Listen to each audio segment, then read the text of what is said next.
Vamos a ver algunas consideraciones generales que nos quedaron pendientes de la clase pasada y que son muy importantes de tener en cuenta.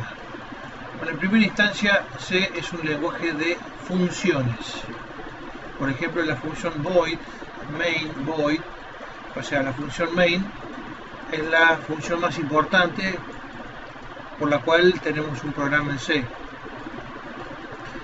Si no tenemos la función main, no hay programa en C. Como veremos más adelante, cuando veamos funciones, se puede generar un programa que no tenga la función main y ese puede ser una biblioteca o un archivo header, con lo cual después se puede reutilizar código. Como función debe tener uno o más argumentos y también debe retornar algo. Ese es el concepto de función, pero puede ser que el argumento sea vacío o que el retorno sea vacío. Por eso utilizamos la palabra reservada void, que lo que está queriendo decir que es vacío. Eso es lo importante de tener definido y es una buena forma de programación el indicar tanto el retorno como los argumentos que va a tener la función. Si no tiene nada y no retorna nada, se utiliza void. En C todas las funciones se escriben en minúsculas, salvo algunas excepciones que serán aclaradas en su momento, pero todas las funciones se escriben en minúsculas. Y como dice el punto este, se hace distinción entre minúsculas y mayúsculas, de tal manera que el identificador hola es distinto de hola, este está todo en minúscula, este tiene la primera mayúscula, distinto de este hola que está acá y distinto de este hola que está acá, y así podemos continuar. De tal manera de que tenemos que tener cuidado en la definición. Si tenemos la costumbre de usar todo en minúsculas, entonces no tendremos problemas. Se pueden usar todo en mayúsculas también o combinarlo, pero hay que utilizarlo de la misma manera en la que fue declarado. Toda instrucción termina con un punto y coma. Este es fundamental también. Afortunadamente, el entorno integrado de desarrollo que tenemos en Visual Studio nos informa antes de continuar si tenemos un error por el olvido de algún punto y coma. Eso no sería inconveniente, no va a poder ejecutarse tampoco, pero ya nos va informando y puede ocurrir de que nos olvidemos. C es un lenguaje de bloques. Dos o más instrucciones son un bloque que comienza con la apertura de una llave y termina con el cierre de la llave. También, afortunadamente, el entorno integrado de desarrollo tiene una automatización en esto de tal manera que cuando definimos una función y abrimos una llave, él ya la cierra. Y también, como vamos a ver pronto, la autoindentación. Entonces, bastante cómodo está el uso del entorno integrado de desarrollo. Otra de las reglas o normas es: se abre una llave, se cierra una llave. Análogamente, si se abre un paréntesis, se cierra un paréntesis, y así, etcétera, etcétera. ¿Por qué es importante esto? Porque después quedan desbalanceados. Y si trabajamos, por ejemplo, con paréntesis y lo colocamos o lo cerramos en un lugar que no corresponde, entonces el resultado puede ser distinto. De allí la buena costumbre de que si abro una llave, cierro una llave, abro un paréntesis, cierro un paréntesis, abro una comilla, cierro una comilla, etcétera, etcétera. Bueno, lo bueno de Visual Studio es que si se abre una comilla se cierra sola, y si se abre un paréntesis se cierra solo, etcétera. No siempre ocurre esto. Si estamos insertando algo en el medio, no va a ocurrir el hecho de que si abro un paréntesis se cierra el paréntesis. Por lo tanto, hay que tener mucho cuidado también con eso. Recordemos la norma: abrir y cerrar y después insertar en el medio. Bueno, el entorno integrado de desarrollo, o EID, nos permite trabajar con indentación. Se debe trabajar de forma indentada, porque esto hace un código más claro. No preocuparse por las tabulaciones, por los espacios, porque eso no se compila. Eso no se compila, es ignorado en el momento de la compilación. Pero sin embargo, un código fuente que esté bien indentado nos permite entender más fácil qué es lo que realiza. Lo bueno de Visual Studio es que la indentación es automática. Ya lo vamos a ver pronto cómo se realiza esto. Bueno, es de muy buena costumbre llenar los comentarios del código fuente. Esto puede ser discutido por algunos autores, pero la compilación en la compilación se desechan los comentarios, por lo que no añade peso al programa. Pero un buen comentario me permite a mí, en el paso del tiempo, poder entender qué fue lo que se hizo. Por eso, a mi juicio, es muy bueno llenar de comentarios. Mientras uno está programando, sabe muy bien lo que está haciendo y por qué lo está haciendo. Entonces, en el momento de estar programando, es bueno llenar de comentarios para que a futuro, cuando yo tenga que reabrir el código fuente, me ahorre tiempo en entender qué fue lo que se hizo. Esto es muy importante. Es responsabilidad del programador no excederse en el rango máximo permitido para el tipo de identificador declarado. Por ejemplo, si yo declaro un entero, un int, el valor máximo permitido es 32.767. La razón por la cual no debo excederme, vamos a verlo un poquito más adelante con las tablas de los distintos tipos de identificadores, pero ahora vamos a trabajar con un entero. Un entero es reservado en la memoria por el compilador, por el sistema operativo, y le da un espacio de 2 bytes, es decir, 16 bits. Esto hace que yo pueda disponer solamente de 16 bits, de los cuales el dígito de más peso o el más significativo se lo reserva para el signo. Por lo tal, yo dispongo solamente de 15 bits para poder declarar o utilizar un número entero. Vamos a verlo en una planilla de cálculo. Aquí yo tendría del 0 al 15 son los 16 bits que puedo utilizar para un número entero, Pero esta posición es utilizada para el signo. Por lo tanto, los únicos disponibles son estos 15 bits significativos. Los 15 bits. Antes de pasar a explicar cómo funciona esto, me importa mucho explicar cómo es un sistema, nuestro sistema decimal y posicional. Supongamos que yo tengo el número 123. ¿Cómo se expresa eso? Bueno, hay que aclarar que si el sistema es decimal, el dígito más grande que puede ser representado es el 9. Siempre voy a tener como dígito más grande a ser representado la base menos 1. Como nuestra base es decimal, el número o el dígito más grande que puede ser representado es el 9. Y ahí podrías decir, pero el 123 es mucho más grande que el 9. Lo que ocurre es que el dígito más grande que puede ser representado es el 9. El más chico es el 0. Del 0 al 9 tenemos los 10 dígitos que son el sistema decimal. Ahora, ¿por qué 123 sería más grande que 9? En realidad el dígito 1, 2 y 3 no son más grandes que 9, sino que son menores que 9. Ahora bien, como ocupan posiciones distintas, y eso lo vamos a ver acá, lo que está acá arriba, el 3 ocupa la posición 0, el 2 ocupa la posición 1 y el 1 ocupa la posición 2.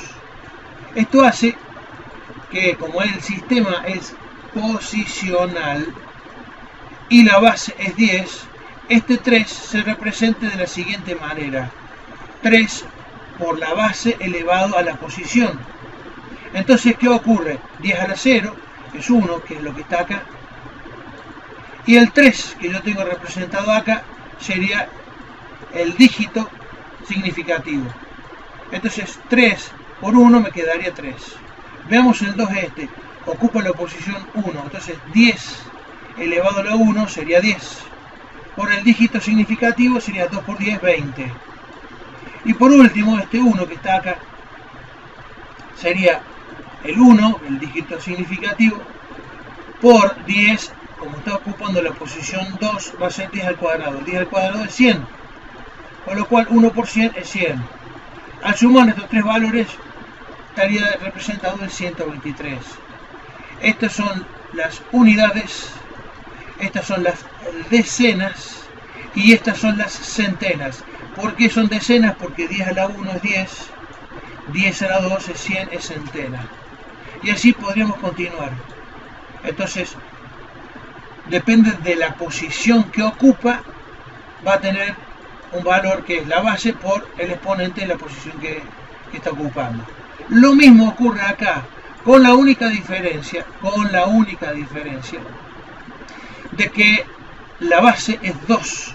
Entonces, el dígito que yo puedo representar más grande en la base menos 1 me quedaría 1. O sea que los dos dígitos que estoy usando son 0 y 1. Esto es fundamental para entender cómo funciona internamente una computadora. Tiene dos señales, 0 volt o 5 volt. El 0 volt sería el 0 en binario y el 5 volt sería 1 en sistema binario. Entonces, ¿qué ocurre? Si yo quiero representar el número 32.767, como puedo ver, sería todos estos unos que están acá. Ocupa todos estos unos que están acá. Ahora, si yo quisiera ocupar un número más grande, por ejemplo, si yo quisiera ocupar el 33.000, entonces, esto significaría que serían estos los números en binario a representar, y aquí en el dígito más significativo que se utiliza para el signo, estaría ocupando la posición diciendo que es negativo, lo cual no sería cierto. Y si yo quisiera poner un número, por ejemplo, 50.000, sigo ocupando la posición. Ahora, si yo me voy a un número más grande, como 100.000, ya estoy ocupando una posición de memoria que no fue reservada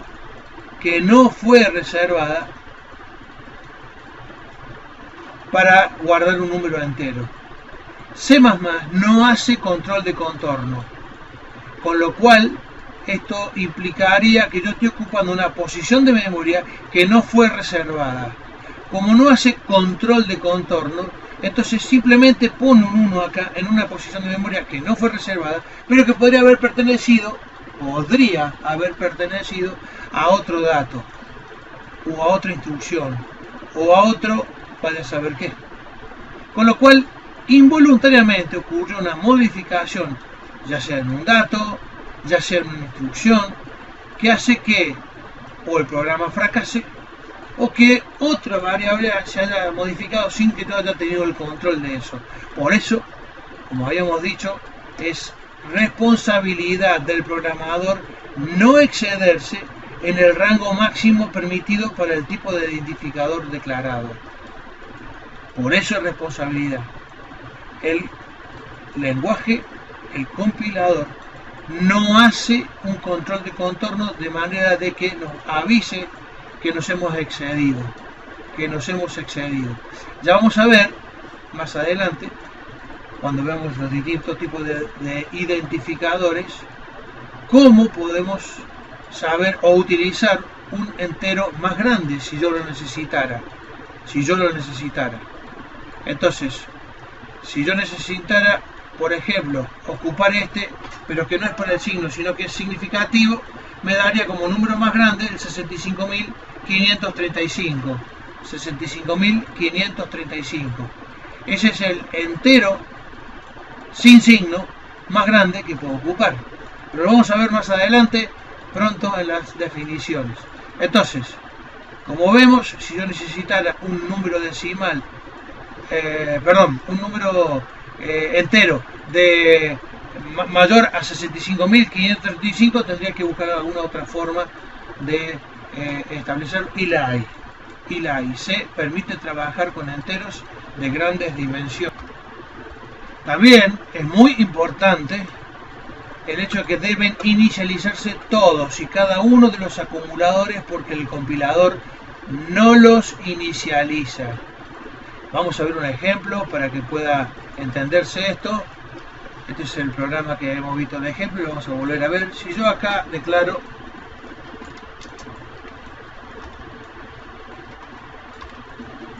y ejecuto esto paso a paso, vamos a Vamos a ejecutarlo entonces paso a paso.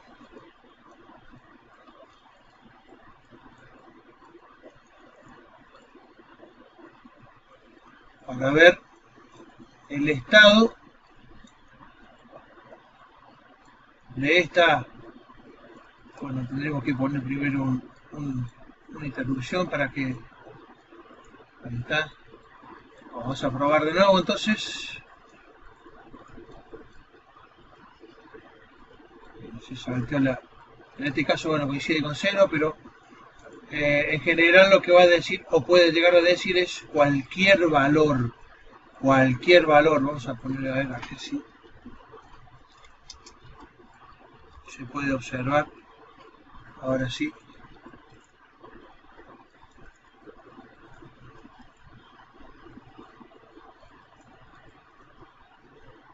Bien, acá también justo trae el valor de 0.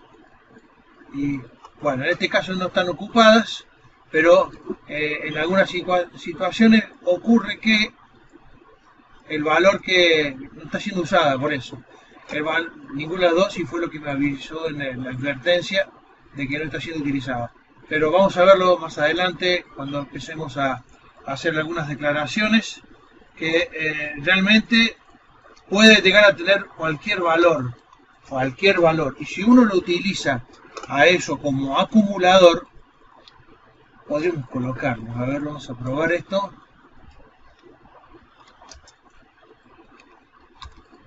Y por acá vamos a colocar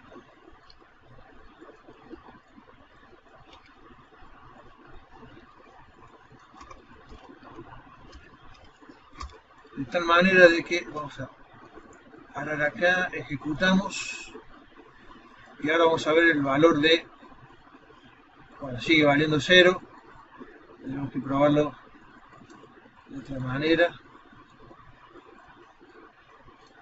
Afortunadamente para ahora vamos a ejecutarlo y vamos a probar a ver ahora si volvemos a ejecutar qué valor nos da. Bueno, sigue dando valor 0, no funciona la demostración, pero para este caso coincide que justo la memoria que está reservando no tiene ningún valor. No tiene ningún valor. Entonces, en ese sentido, lo que está ocurriendo, acá vale 0. Vamos a hacer una cosa. Vamos a anclar este valor. Vamos a volver a ejecutar esto. Y ahora el valor es 1, es correcto. Finalizamos. Veamos si en esta nueva... Bueno, sigue valiendo 0, justo cuando uno quiere demostrar no aparece, pero vamos a repetir esto cuando tengamos programas un poquito más complejos y vamos a ver que en realidad lo que ocurre es que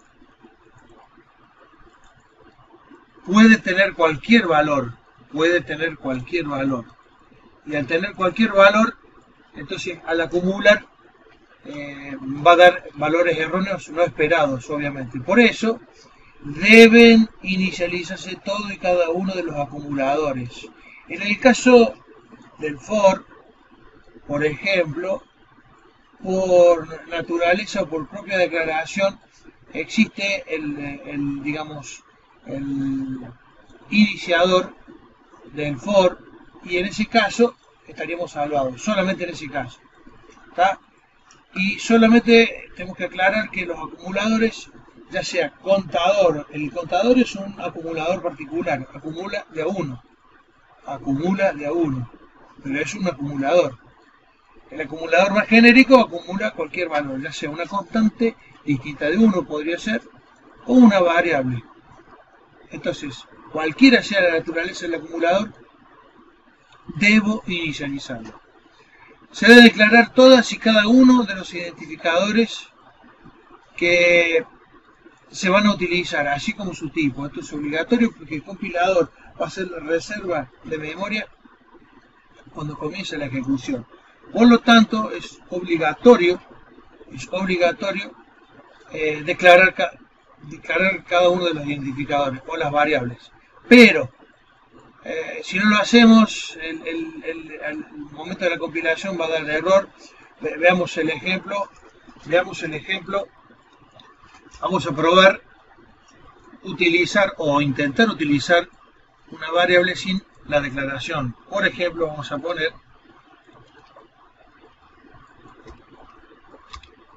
como puede observarse, al no estar declarada ya me está marcando el error y dice el identificador no está definido.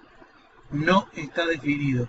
Por lo tanto, yo tengo la obligación de declararlo. Ahora, cuando yo ponga esto, este error se subsanó, ya está declarado.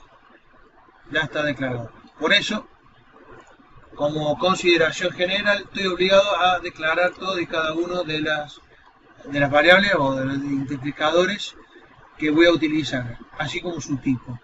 Esto es lógico porque el compilador hace petición al sistema operativo de memoria para variables y al conocer su tipo ya le pide cuánto es el tamaño de lo que va a reservar. Entonces se deben declarar todas y cada una de las todos y cada uno de los identificadores que se van a utilizar, así como su tipo.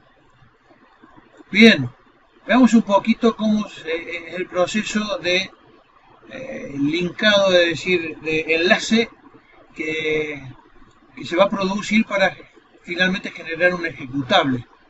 El usuario puede utilizar los archivos de cabecera, los header. En nuestro caso estamos usando este que me permite usar la pantalla, pero eso es, y el IOStream, o sea, Input Output Stream, flujo de entrada y salida. Flujo de entrada y salida. Puedo utilizar otras bibliotecas, vamos a ver más adelante el uso de algunas. Y nuestro archivo CPP, que es el archivo de código fuente. Ahora, en el momento que yo voy a compilar, el entorno me agrega otros archivos header, porque por ejemplo el IOStream utiliza el FStream, el OStream, utiliza un montón de archivos más. Entonces, digamos, el llamado de este hace el llamado de este y se agregan todo lo necesario para que en la compilación esté todo disponible, el code y el sin en mi ejemplo y el system. Esto que lo que hace, genera un archivo intermedio obj, que es objeto, y lo que ha hecho, cuando veamos más adelante las directivas de precompilación, también hacen los reemplazos necesarios para que esté todo disponible y junto con los archivos header genera el archivo obj. Eso es un archivo intermedio. Finalmente le agrega un archivo lib, que esto es código del lenguaje máquina, para hacer el enlace final y producir el archivo ejecutable o .exe. Esto es básicamente cómo trabaja la compilación de C++. Este es el programa sencillo que estamos viendo y que nos permite, con el code, producir una salida a pantalla. Esto ya lo vimos la clase anterior.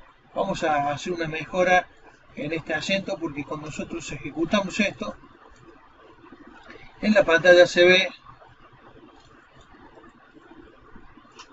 algo que no parece una I latina con acento. Entonces, como C no interpreta los caracteres españoles con acento, la ñ, etc., lo que hacemos es reemplazar. Vamos a ver cómo corregimos eso. Entonces esta I la eliminamos y vamos a ver cómo reemplazar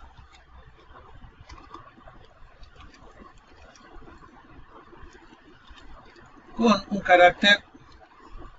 El I es el 161 de caracteres ASCII. Entonces yo pongo 161 y él lo que va a hacer es reemplazar, o sea, ponerlo como carácter.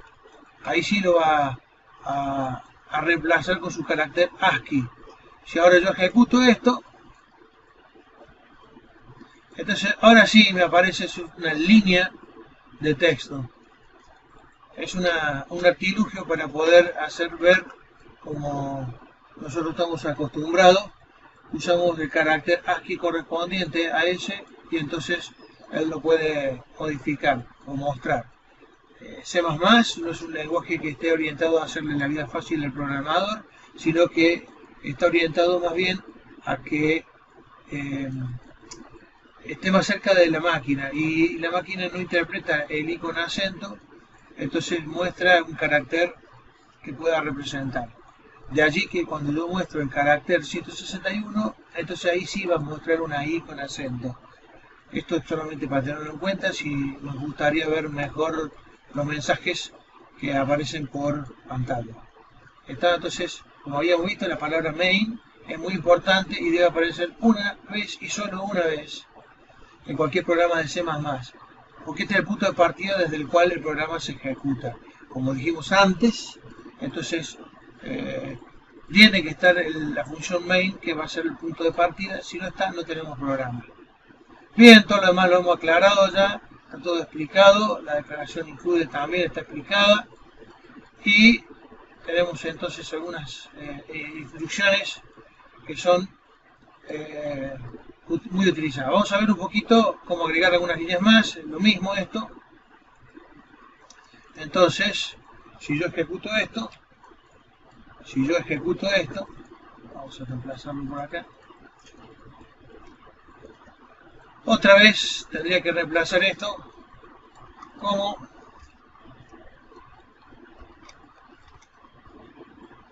chart 161. Como podrá apreciarse, ahí no cerró el paréntesis porque no estamos en una línea libre, digamos así, ¿no? Entonces tengo que completarlo yo para que pueda estar balanceado el paréntesis. Entonces vamos a copiar esto y lo vamos a reemplazar esta i que está acá, así ya me queda, y acá también. Entonces la misma instrucciones pero con distintos codes o cout. Entonces lo que van a hacer es producir, bueno, esta es la tercera línea. Al no tener el /n aquí o el endline, es indistinto, voy a poner ahora el endline a los fines de que se vea la otra instrucción. Este es del C++ o del iostream. El /n es del ANSI C o del C estándar. Entonces ahora sí aparece todo de la manera correcta, con los acentos como corresponde. Esto es una utilización entonces del cout que está en la biblioteca iostream. Un aspecto importante que hay que volver a aclarar, que estamos usando el espacio estándar porque podemos definir varios espacios, más adelante lo vamos a ver. Entonces el espacio de trabajo estándar es el que me permite a mí utilizar el code del iostream. Si no, tendría que utilizar otro tipo de instrucción para producir salida. Bien, entonces, habiendo visto las distintas formas que podemos trabajar, vimos también el /n o el endline, vamos a ver ahora si los distintos tipos de identificadores, y vamos a ver también los modificadores. Entonces, el C estándar o el ANSI C posee solamente estos tipos de datos. Posteriormente se van a poder utilizar otros tipos de datos, pero estos son los tipos de datos nativos, a partir de los cuales se pueden generar nuevos datos. Pero estos son los nativos. El tipo de dato char ocupa un byte, o sea 8 bits. El rango es de 0 a 255. Es un tipo de dato entero, pero que en realidad me va a estar mostrando un carácter. Solo un carácter. No es una cadena de caracteres, es solo un carácter. ¿Cómo lo utilizamos acá? En este caso me muestra un solo carácter. Y en este ejemplo lo que está pidiendo es que recurra a la tabla de valores ASCII y busque el carácter que ocupa la posición 161. Para nosotros es la I con acento. La I con acento. Entonces, buscando la tabla de valores ASCII, yo podría mostrar un carácter o podría utilizarlo como variable también para poder guardar un carácter. El entero, como vimos antes, ocupa 2 bytes, o sea, 16 bits. 16 bits.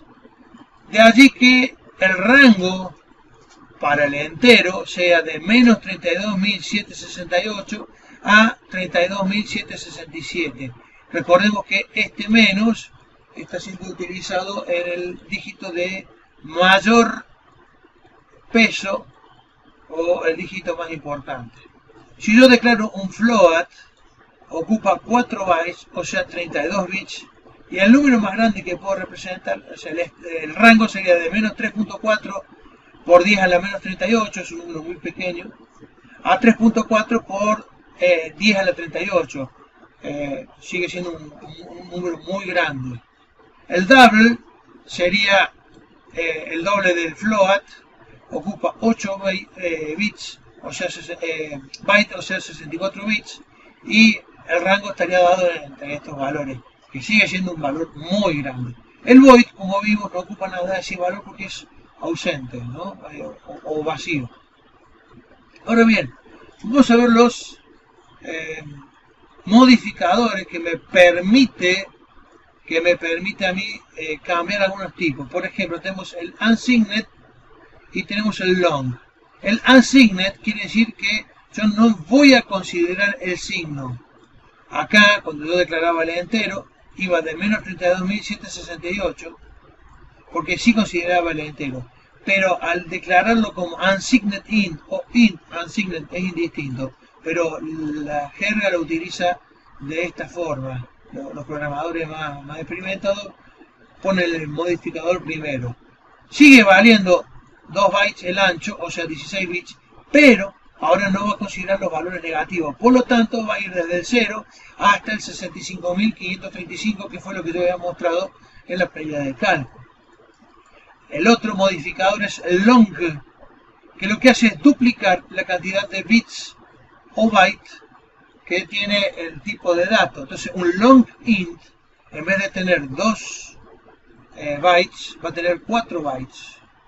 En el caso de este, al ser long int, sí considero el signo, y por lo tanto, esto sería que varía 2.147 millones, 2.000 billones, 147.483 millones, bueno, el número es. El faltarle el punto es un poco difícil de verlo. Vamos a hacer un poquito más ancho esto. Ahí está. Entonces, ahora sí. Sería 2.147.483.648. Ese sería el número más pequeño. Y el número más grande sería 214.782.647. Ahora bien, si yo usara unsigned long int, sigue valiendo de 4 bytes, pero iría de 0 hasta 4.294.967.295. Podemos utilizar, es decir, el double es un conjunto que integra o contiene a los enteros. Por lo tanto, si yo necesitara trabajar con enteros muy grandes, en realidad con trabajar un double podría trabajar con enteros y tendría que indicarle que no quiero usar decimales, nada más. Pero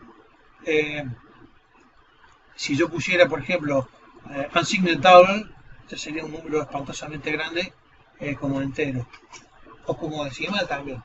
Pero esto es un número excesivamente grande, porque esto significa que esta coma que está acá la tengo que desplazar 308 lugares.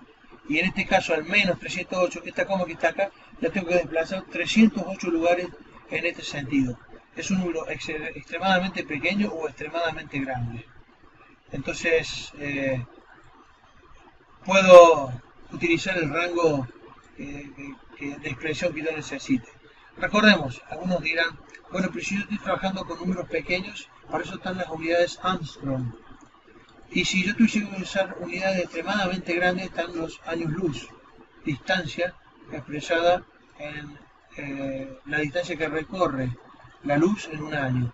Por lo tanto, son distintos tipos de unidades y aún así voy a tener digamos, la posibilidad de contenerlo dentro de estos rangos. ¿Tá?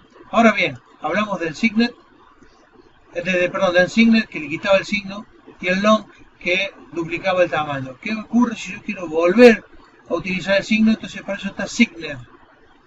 Que en este caso el char, al ser un entero sin signo, estaría trabajando de 0 a 255, pero al ponerle el signo voy a estar trabajando del menos 128 a 127. No entiendo para qué lo usaría, pero puede ser utilizado. Y así como yo trabajé con el long, está el short. El short lo que hace es devolver, en este caso, unsigned le devuelve el signo y short lo hace nuevamente de 2 bytes, con lo cual estaría nuevamente en el caso que estaba acá. Por eso, de acuerdo a lo que yo necesito, puedo utilizar, por ejemplo, unsigned long, long solo, unsigned solo, y si necesito devolver, podría estar trabajando con unsigned y short. Entonces, también puedo utilizar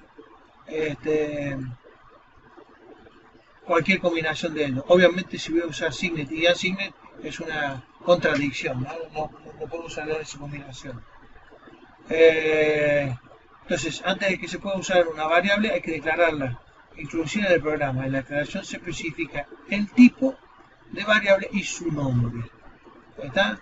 Entonces, hemos visto que podíamos declarar, estos eran los tipos que podíamos declarar y estos son los modificadores. Ahora bien, cuando se declara más de una variable del mismo tipo, C++ permite separar los nombres de la variable utilizando una coma. Este es un concepto muy interesante porque la coma para C++ es un i. Y vamos a verlo más adelante, cómo utilizarlos en distintas partes que pueden resultar muy convenientes. Obviamente, la declaración de una variable con una coma es claro y comprensible que si yo tengo que declarar a y b como entero, pongo int a, b y no hay ningún problema con eso. Pero vamos a verlo en algunas condiciones o en algunos bucles que el uso de la coma también está permitido. Por supuesto, eso reduce el código, pero lo hace más incomprensible, con lo que a veces resulta, digamos, dificultoso poder entenderlo el código, pero que reduce el código es fantástico. Y cuando veamos macros o defines, vamos a utilizarlos también a las comas. Cuando veamos el for, vamos a ver también la conveniencia de usarlo, o incluso en un code o un cout podemos también utilizar una coma.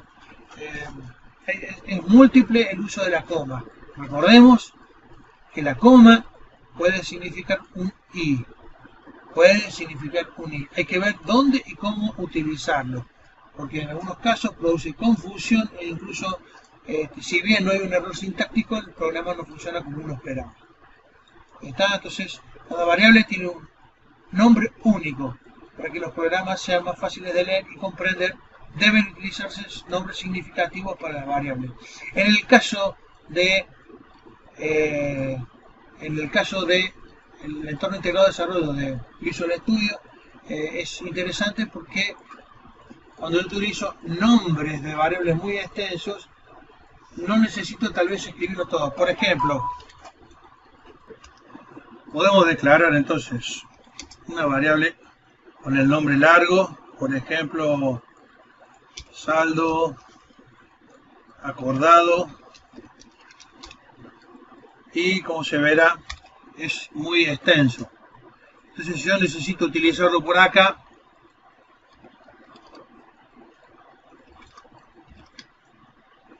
basta con poner las primeras letras y ahí aparece ya propuesto, ahí ya aparece ya propuesto. Si utilizo la tecla tabuladora, él solo lo coloca ahí de manera correcta, con lo cual me ahorra tiempo. Entonces puedo utilizar nombres de variables o en realidad identificadores que sean extensos, porque a la hora de escribirlo el IntelliSense me lo va a proponer. Y entonces es muy claro utilizar un tipo de identificador que el nombre mismo ya me dice qué es lo que está haciendo. Incluso puede observarse, he combinado mayúsculas con minúsculas y sin embargo, a pesar de eso, yo comencé con la S minúscula, la A, la L, ya con la tercera letra ya se identificó y ahora utilizo el tabulador y él solo transforma las mayúsculas como corresponde. Entonces, esto es una forma cómoda de trabajar y, como dije antes, es importante poder definirlo de una manera de que sea claro y que a su vez no importa la extensión, con solamente 3 o a lo sumo 4 caracteres yo ya puedo identificar ese tipo de identificador o variable y entonces es mucho. Veamos ahora en la última parte cómo trabajar con identificadores y con valores y a su vez la idea también de esta parte es poder ver cómo trabajar con comentarios. Para trabajar con comentarios múltiples líneas basta con abrir una barra asterisco. Vamos a hacerlo acá arriba de todo para que se pueda ver. Entonces yo pongo barra asterisco y él automáticamente me cerró el asterisco barra. De tal manera que yo pongo enter y ahora acá puedo este programa lo utilizo para ver el uso de variables. Entonces, este programa multilínea, este es un comentario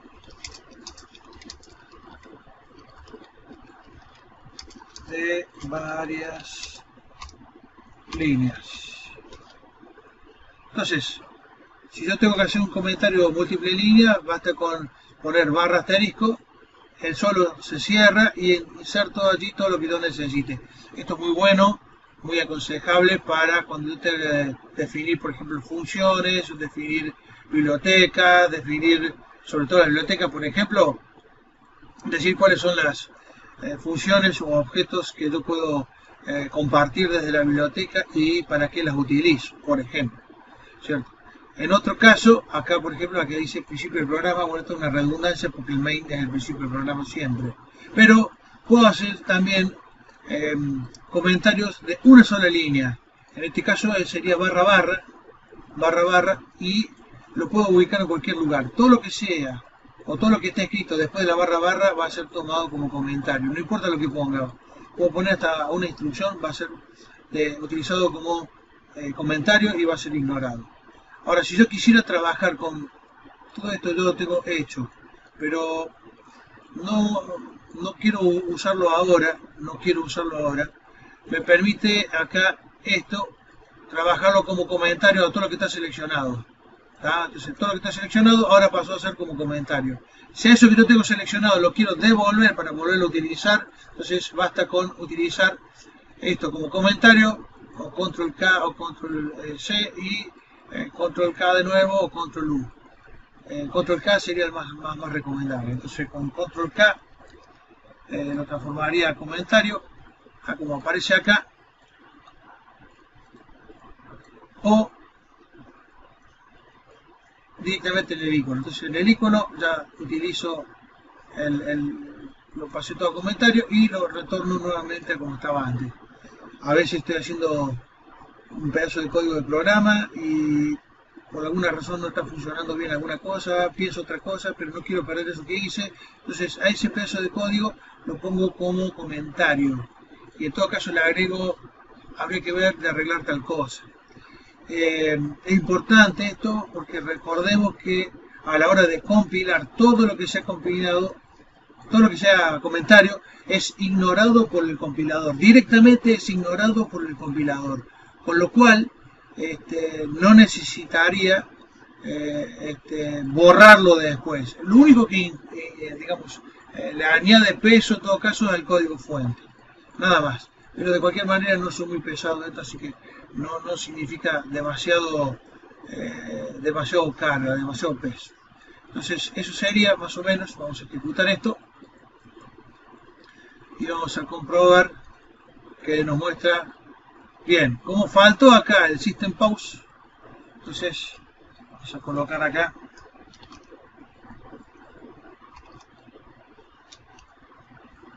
ahí está el system con la tecla tabuladora, abro paréntesis, ya se cierra, abro comillas, ya se cierra, y ahí pongo, y con la tecla fin me voy para colocar el punto y coma, que es lo que estaría faltando. Ahora bien, si vuelvo a ejecutar esto, entonces ahí tendríamos, bueno, nuevamente con los años. Entonces, para poder corregir eso, lo que hacemos es cambiar, sonamos la comilla, ponemos los operadores de flujo y la ñ 164. Entonces yo pongo 164, cierro el paréntesis, operadores de flujo nuevamente y la comilla. Ahora si yo vuelvo a ejecutar esto, entonces ahí tendría, ahora sí, 32 años.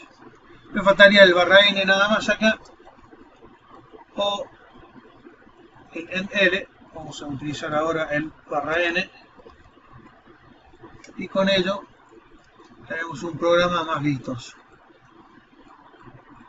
Con esto daríamos por concluida esta clase.